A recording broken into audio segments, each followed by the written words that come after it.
Welcome back to the GSTL. LGIM is up 1 point. Yoda taking a bit of a scrappy game there against Boom Boom, having some early Manor Mules, but at the end he did win out. Second game is now coming up. We have another Terran versus Zerg. Violet is player number 2 for Team AZUBU. And Yoda is up in another match in exactly the same matchup. Yeah. Violet actually talked to us a lot. He was always very confident on coming out, and then apparently the coach changed his mind, and the situation that he wanted did not really unfold in front of them. But this time we have Violet in the booth. And let's see what he can do here. Boom Boom definitely had a couple of opportunities where he could have taken the last game. Yeah, that's absolutely true. You know, had he used his drones, his extra drones a little bit better, gotten those infestors out a little bit faster, could have been a different game. Maybe we'll see something similar here from Violet. One of the big advantages that Yoda had was that he played a greedy opening with his upgrades, got them out early enough, and still held his third base. The Banshee that he used to distract his opponent. He also killed a ton of Overlords. Boom Boom lost so many Overlords in that game. That was also a big problem for him. I'm really interested to see Violet here, because I think even though Yoda played a good game, there were a lot of things where you could have shut him down a bit earlier. And he missed a couple of opportunities here. He looked a little bit... just a little bit worried at times, moving in when we had those Mana Mules at him. That didn't look all too convincing. If you think you have the game won, then you drop them all and not only a single one. Yeah. Yoda definitely having some holes in this play, and Violet was watching that game. He's picked Velshire Vestige as his map, so another 2-player map here, and Violet, in my personal opinion, a stronger player in this matchup than Boom Boom. Yeah, Boom Boom apparently these days not really in tip-top shape. I mean, he lost the match yesterday, he lost the match today, and both times there were definitely a couple of holes in his performance. Now we're gonna see what Violet can do against the starting player of LGIM. We're going into map number 2. It is Velshire Vestige. The second game coming up, Yoda versus Violet at the GSTL Playoffs 2013 Season 1. Alon Wolf.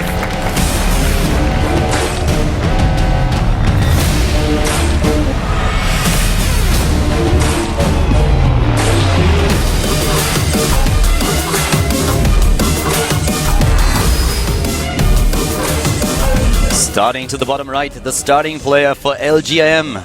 He already won his first game. LGIM Yoda. Can you win the second one as well? May not be a Jedi Master, but certainly a sage of Terran knowledge. Yeah, so far he's more the Padawan. In one of his matches, he's up against another Zerg player. Starting to the top left, the second player for his team, it is... AZUBU Violet. Roses are red and Violet is blue. It's true. I like that a lot. I like what you did there. That one made me really happy. You're welcome. Like, my mouth just opened more and more. Nice so, AZUBU, you have to win. Yeah, let's see if they can pull it off. They need a couple of wins and they need them fast. Maybe Violet is today's genius. Yeah, we'll see if that ends up happening here. And a very, very, very aggressive scout here with the drone, checking everywhere. Checks both expansion locations. Overlord checks the closer location. He's checking very carefully around the right side as well. And once again, I want to talk a little bit about the statistics going into this game. We already mentioned that Yoda is currently at roughly 55% win ratio against Zerg. But let's have a look at Violet. When we talked about Boom Boom, we saw that he didn't have the best win ratio just yet against his opponent's race. Once again, ignore the stats that you see on screen right now. They are not relevant. And with Violet, it's a little bit of a different picture, because he has played 13 maps so far in this matchup offline in Heart of the Swarm against Terran players, and he actually won 9 of them. He won 69% of his games, and that really shows that in the matchup against Terran, he's quite successful. And this is also one of the reasons why he was picked to be the second player here. This is definitely one of those games where the AZUBU coach was talking to Violet before and was like, okay, listen, buddy. If Boom Boom loses his game, we have a Terran player to beat. Prepare for Boom Boom, and if he wins his match, then you might come out later when they play a second Terran player. But first of all, you are Plan B. If Boom Boom goes down, you are the one who has to take down Yoda. Yeah, this is his map pick as well, so he feels very comfortable to play on this. And you know what? One reason why I also like this map pick is because there's a lot of really good Protosses on the LGIM roster, and so many Process will pick this map against Zerg.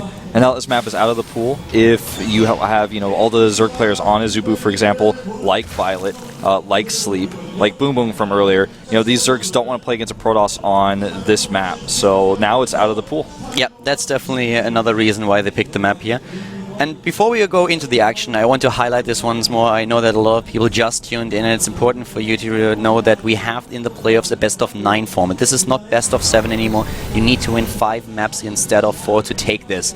So keep that in mind. That affects the teams a lot compared to the best-of-7 format. You need a much deeper lineup, much more well-rounded roster, and of course the race distribution is also very important here. The Zerglings trying to go in here for a bit of a scout, and they see everything that they wanted to see. One of them hates for the information with his life, but so far, so good. Yeah, so far so good. Ooh, double gas is here, for real, not a cancel here. Yeah, double gas at the natural at the 5-minute mark. That's actually quite early. Yeah, very quick here. So, we could see a 2-base lair play. I would expect to see a little bit different, though, if we're going to see that. And look at this, double barracks here at the back. Yeah, he's heavily droning up, Violet that is, getting a lot of workers out there. We don't see a 3rd base just yet, but we have him definitely with a lot of gas that he could invest into a faster lair take. He's at 35 right now. Now let's see what he does with this. So far, he still could go into a Roach Warren if he wanted to. Yes. Is that 44 supplies? Actually a little bit supply blocked here. Getting the 2nd Overlord out there as well. Now, we saw a Tech Lab go down. Sorry to interrupt you there, but he takes the 3rd base. Yeah, he does take the 3rd. That's actually really important to note. The Tech Lab that goes down in the main base here, plus the 2 barracks at the back, indicates that we're going to see either a skipped starport entirely or a very delayed one. A Hellion Marine push with Stim coming out here very, very quickly. And I like this play from Yoda. It's not something that you normally expect as a Zerg player, but the Roach Warren here, if he scouts this, which he is getting Overlord speed, may easily be able to shut this down. And the thing is that currently he's not getting any additional drones. It's like he's waiting for the Overlord speed, trying to find out what's happening, and then decides in the next course of action. He gets 4, but he could commit a little bit more than that. Okay, now we have even the double evolution chamber. So it looks like we're going to see a very similar opening to what Boom Boom did in his match. And with the Overlord speed, of course, he will be able to get into the main base and see exactly what he's up against. Yeah. The Evolution Chamber is also going to form as a wall here for these first 4 Hellions. 4 Hellions alone, usually not able to do too much. Yeah, sees the Hellion. 2nd Overlord is coming in, and that one should be able to spot most of the structures that are at the back right now. Yep, sees all of them. He knows about the barracks, knows about the reactors as well, and he immediately builds a couple of roaches. He knows that right now it's important for him to spread his creep, to get those units out, to get the speed upgrade, and to prepare for the incoming attack. Yeah. He's going to want to get a Baneling Nest eventually, most likely soon as well. Starts armor first, and will most likely start the range upgrade for his roaches, but that's not necessarily going to be what he does here. Depends on how much he wants to commit to the roaches. Exactly. A lot of Zerg players will get the roaches at the beginning, but then transition into a standard composition where they use Ling Muta and Baneling against their opponent. But to have those roaches in the beginning is always a nice thing to have. He's adding a 3rd evolution chamber. Do you think this is a mistake, or is he going to try for triple upgrades? I think it must be a mistake. Well, I don't think that we're going to see triple upgrades here. We see that very, very rarely. But he's going...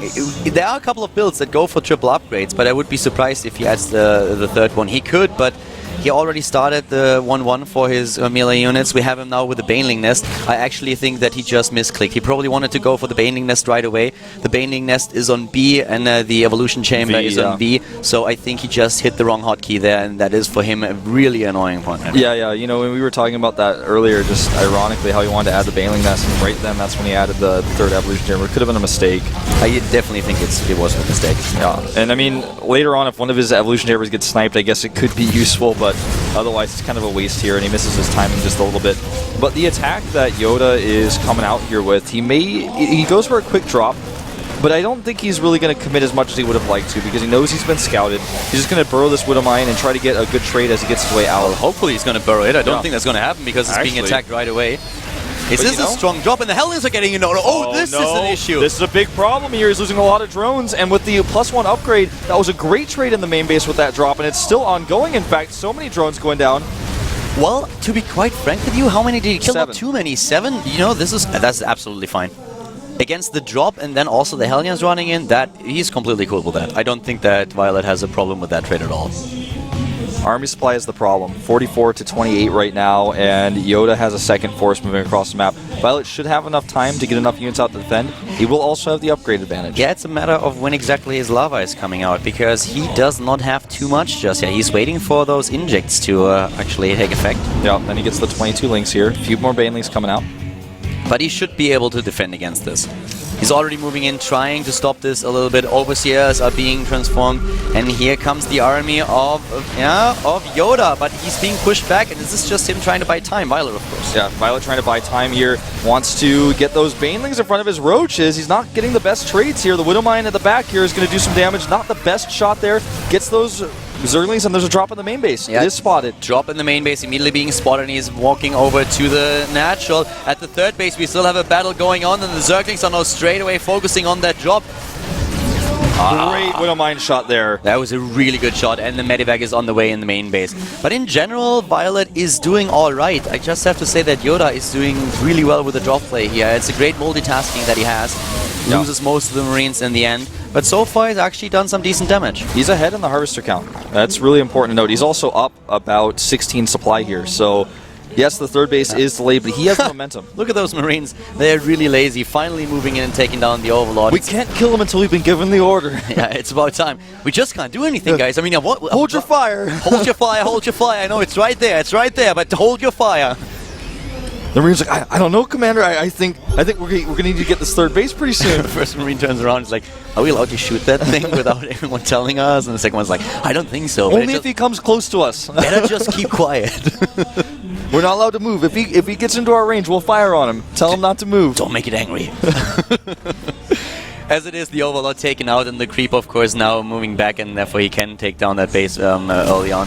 But let's look a little bit at the situation in the game right now. We have a significant supply lead for Yoda. He is also heading into his second set of upgrades, but Violet is a little bit faster with the armor upgrade, and is about to complete his own Spire. Yeah. He did have to. His drone was killed making the fourth base once, so that delayed him. But he's making a macro hatch now. The fourth base is now coming in. If Violet can defend, I kinda can see him come back in this. But at this point in time, Yoda is definitely the one who's setting the pace of the game here. He's getting ahead once again and takes down so many of the creep tumors. Creep will be forced back, and that's really important to gain the map control. So Yoda is just playing a very technical game here. An accidental scan being used there. He's like, whoa, did I really kill all those tumors? He scanned again. There's no tumors left to kill. Kind of a wasted scan there. One small mistake, but he's really, really hitting his macro so well here. And part of the reason why he's so ahead in supply is not because he has had the better economy for so long, but it's because he hasn't lost any of his units. He's been so efficient. Every single drop, he saves all of his units. Every single attack, he gets out of there. He trades a few, kills a few Roaches, kills a few Lings, kills a few Banelings, flies away, just repeats the process. Talking about the opening and just how well he executes this, he is 50 supply ahead right now. And yes, Violet has a bit of a bank, but that is not a bank that justifies a 50 supply, a 60 supply lead for the Terran player. And the drop in the main base, the double drop with the Afterburners moving right into the mineral line, dropping those Marines, on the and they take pit. down the Harvesters immediately. The Corruptors are a little bit too late to take down the Medivacs. Yep, he's going right for the infestation pit. Meanwhile, another attack here at the third base needs to split his Marines, and the split is good. Great targeting. The Roaches are in the way of those Banelings, causing a problem here. And then the main base, the drop is still going on. He's taking down everything. He took down so many of the Harvesters already. We only have 54 left for the Zerg player, 73 for the Terran, and Yoda is playing a fantastic game against Violet. Yeah. Yoda really showing why he is a top tier player here. He's showing why he's been sent out as the first player. He will take two Zergs out here. We'll look at the next wave of units. That's more the army that Violet has is smaller than this first army, and that's only like a fourth of the army of what Yoda has. Did you see those Widow Mines? This is so many Widow's Mines. This is Zerg plays. This is disgusting 12, to observe. 13. All of them moving in, and immediately burrowed, and the worst thing that you could do is run into this. Another set of units going to the right side of the map, taking down the fourth Pathogen Glance is not ready just yet. Violet is just trying to stabilize here, but the Terran player, he is hitting hard. He's moving in once again, and there is not a lot on the ground for Violet. Yep. Not the best split there by Yoda, but he just has so much of a bank, he just remaxes instantly. The Corruptors here, they're great against Medivacs if they can kill them, and this is a lot of resources spent on Corruptors that To be quite frank, did not do a whole lot for him this game. Yeah, he's trying to take down those medivacs, but now we have a 90 supply lead for Yoda. The Terran player is on such a roll. He's moving into the natural while attacking the third. The Widow Mine's doing their damage, and the second army to the left is just starting their damage. It is incredible. Violet, he is being the punching ball in this game. Yoda is just dictating his every move. Yeah, you know, Violet right now is an old building, and Yoda is the wrecking ball. He's just, Violet can only just sit there and wait to be destroyed, and that's exactly what we're watching right now. He's just streaming units across the map. He's got so many Widow Mines. He's got so much coverage. GG. Game over. Yoda making it look easy against Violet. A little bit disheartening here for Zerg players on the AZUBU bench. Yeah, disheartening indeed. It's time to send out a Terran or a Protoss. I think you may be right. You don't want to feed that guy another Zerg. Game 1 had a couple of holes in it. Yoda looked a little bit shaky with a few of his decisions, but he definitely got that up the strength that he needed, and he's in tip-top shape against Zerg right now. That was very evident in the last game. I'm feeling Supernova right now. Supernova, maybe Ganji. I don't even think you want to send a Protoss against Yoda right now because... Yeah. I could see a TVT here. Sending a Protoss out right now, the Protoss that you have are just not really known for this matchup. MC looking a little bit, I don't know, he looked like, don't take them out, I'll leave a few for me. Yeah. MC was not too happy with the last time that he was sent out in the GSTL. That was actually against, wasn't the last game? Was it against the last Startail? game against Startail. Yeah, that was against Startail in the last game, and he lost it. So he's probably just looking at it, I want to redeem myself. I want to go up against those guys and he take lost a couple Bomber, of wins. if I'm not mistaken, in that final match. Was the final game that we had? On Icarus. Really intense match. I recommend watching it. It was very close. Star Station is our next map, so... Doesn't tell us a whole lot. Yeah, it's not too indicative. Normally you would see maybe a Zerg pick against another player, but since we don't expect to see a Zerg here, it's a little bit strange to... I mean, if they send out Sleep here, I'll actually be a little bit disappointed. It's not somebody you want to send out right now in this situation. No, you can't send out Sleep. I mean, that can't be happening. And you don't send out Symbol this early either. That's just not going to happen either. Well, you might want to send Symbol out because you say, okay, this match is not going like we want to. We send you out early so that you can take out this guy, and then we take it from there. Could be a tactical decision, but we would expect Symbol to come out late. Who's it going to be? Not Symbol. Supernova. As expected. As expected, we have the TVT. Nah, he's just taking the long way around. I was like, what? Yeah. He's not trolling us. Okay, Supernova really makes a lot of sense to me. Finally forcing Yoda to shift gears into a different matchup on a very large map. He actually prepared for Terran versus Terran for his matches in the Premier League, so it makes sense. And here is Supernova's statistics in all-time GSTL. He's played only 18 games, and he likes to come out last. That's when he has a 100% win ratio. You know, to be completely honest with you, I think if Supernova goes down, it's time to send out Genius. Dude, I can see it, you know? I actually don't think Genius is even here. Did you see him? I did not see him. I didn't see him on the bench, so I don't think that he's in the studio. The coach is probably calling him right now. It's like, dude, can you do what you did yesterday? Can you do that please again? Like, would that be possible? Just come to the studio right now. No, that's he gives Supernova the order. You don't have to win, you just have to like kill enough times that Genius can come to the studio. Exactly. Shot of Younghwa here. And I don't know what is going on there. Is someone playing with a pen? Maybe watching the preview screen. By the way, for those of you guys who do not know, I want to add a little bit of extra knowledge to the team benches. The team benches have preview monitors that you can't really see as well in our new studio that are on the table, on the desk, so that when you see team players looking down like that, he's literally looking at a picture of himself right now. He's got a preview monitor. You can see the monitor to the right as well. There's a lot of monitors so the players can watch the game in depth right in front of them. They don't have to look at the big screen. Terran versus Terran. Terran versus Terran. Star Station, a very large map. All spawns possible. You know, we talked about the improvement of Yoda from game 1 to game 2 and now going into the third game. I feel he definitely warmed up with the last two players. I mean, he destroyed Violet. Yeah. I mean, it was like a wind-up from game 1 to game 2. He just suddenly put on the steam. You know, like... What do you feel about the Corruptors, by the way? Disregarding the scouting, do you think he ever crossed the middle of the map? I don't think so.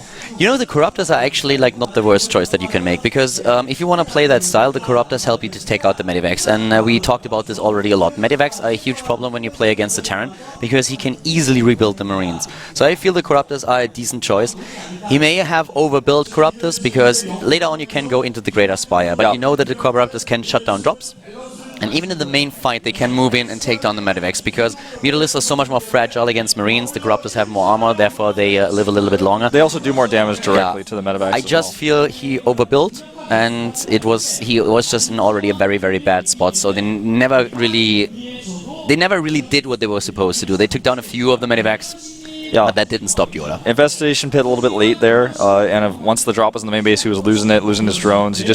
He had too few units. Yeah, he killed the Medivacs with the Corruptors, but then they weren't able to fight. And Yoda just really having this dominant force on the map, hitting that early timing, running with it. And like I said before, I feel like his big key point was his resilience with his units, his ability to keep them alive. That's why he had such a massive supply lead. He picked off a Roach, picked off another Roach, picked off two Banelings, picked up, and didn't really lose anything. And he repeatedly did that, so his army just gets bigger and bigger and bigger. His macro was just also incredible. He always made sure that he was macroing back at home while he was attacking. It was really well played. And now he's up against a fellow Terran player, going into a Terran versus Terran. Yeah, Supernova being perhaps the next victim. I think Supernova may have a better chance in a completely different matchup here than the last two Zerg players we saw. But the multitasking of Yoda, it transitions into all matchups, so he's going to have to be very careful about this. And I wonder, because we are on the new patch, if we will see one or two of these players going for Cloak Banshees. Banshees is something that we will see a lot more often now that the Cloak upgrade has been reduced in costs. And also the question, of course, are we going to see some Hellbats? Yeah. Well, we'll probably see them at some point. The question is how fast, how soon.